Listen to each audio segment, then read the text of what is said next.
حضرت اسما رضی اللہ تعالیٰ عنہ نے فرمایا کہ ایک عورت نبی کریم صلی اللہ علیہ وسلم کی خدمت میں حاضر ہوئی اور عرض کیا کہ بتائیں ہم میں سے کسی کو کپڑے میں حیض آ جائے تو کپڑے کو لگ جائے تو وہ کیا کرے؟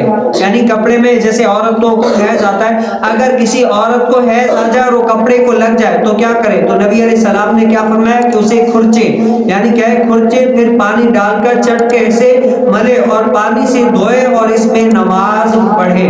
اب کیا ہے شریعت کا ایک مقصود ہے، اب یہ عورت ہو یا مرد ہو، جیسے مرد کے کپڑوں پر اگر منی لگ جائے اور عورت کے کپڑوں پر حیض لگ جائے تو عورت اور مرد وہ کیا کرے؟ ان مسائل کے پیش نظر کیا کرے؟ تو شریعت ہمیں کیا کہتی ہے کہ اگر کپڑوں کے اوپر حیض یا منی لگ گئی اور سوکھ گئی ہے تو آپ کیا کریں؟ اس کو کھرچیں گے، پھر اس کے اوپر پانی ڈالیں گے، تب وہ کیا ہے پاک ہو گئی۔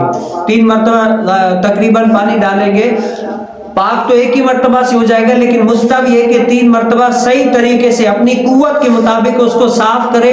اب وہ صاف ہو گیا نا، اب انہی کپڑوں میں اگر کوئی بندہ نماز، قرآن وغیرہ ایسی کوئی عبادت وغیرہ کرنا چاہے تو کر سکتا ہے انہی کپڑوں میں۔ یہ ہے فتویٰ، کیا ہے؟ یہ ہے فتویٰ۔ اور تقویٰ کیا ہے؟ ان کپڑوں کو نکال کر دوسرے کپڑے پہن کر پھر نماز پڑھے، غسل وغیرہ کر کے نماز پڑھے، قرآن پڑھے، جو اس کا دل چاہے کرنا چاہے وہ کر سکتا ہے، یہ عورت کر سکتی ہے۔ نیا کپڑا پہننا لازمی نہیں ہے۔ اصل شریعت کا مقصود کیا ہے کہ ناپاکی کو دور کرنا اور پاکی حاصل کرنا، چاہے وہ کپڑے کی ہو چاہے وہ بدن کی ہو۔ اگر آپ کے کپڑے پر ناپاکی لگ گئی ہے تو اس کپڑے کو پاک کرنا ضروری ہے، یہ نہیں ہے کہ سارے کپڑا آپ نکال لیں۔ اگر کریں گے تو یہ اچھا ہے، لیکن فتویٰ یہ ہے کہ صرف اس جہاں پر غلاظت لگے اس غلاظت کو صاف کر لیں، پھر اگر آپ نے اس سے نماز وغیرہ جو بھی پڑھی تو پڑھنا چاہیں تو پڑھ سکتے ہیں۔ یہ نبی علیہ السلام کی کیا ہے؟ شریعت ہے۔